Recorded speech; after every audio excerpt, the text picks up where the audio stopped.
To send USDT via Binance ID, start by logging into your Binance account and navigating to the Wallet section. From there, click on Fiat and Spot. Then select the cryptocurrency you want to send, which in this case is USDT.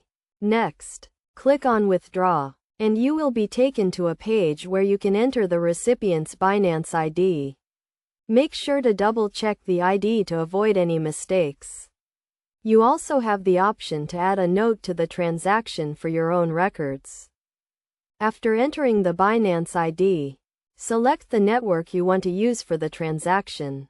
It is recommended to use the TRC20 network for USDT transactions as it is generally faster and more cost-effective. Once you have selected the network, enter the amount of USDT you want to send.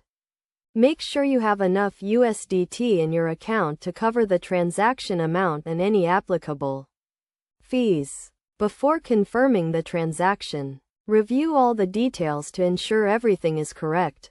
Check the recipient's Binance ID, the amount of USDT, and the network being used. If everything is correct, confirm the transaction. The USDT will then be sent to the recipient's Binance account. It is essential to be careful when sending cryptocurrency as transactions are irreversible. It is also important to note that Binance has a minimum withdrawal amount for USDT, and there may be fees associated with the transaction. Be sure to check the current fees and minimum withdrawal amount before sending USDT via Binance ID. By following these steps, you can easily send USDT via Binance ID. Always make sure to double-check the details of the transaction before confirming to avoid any mistakes.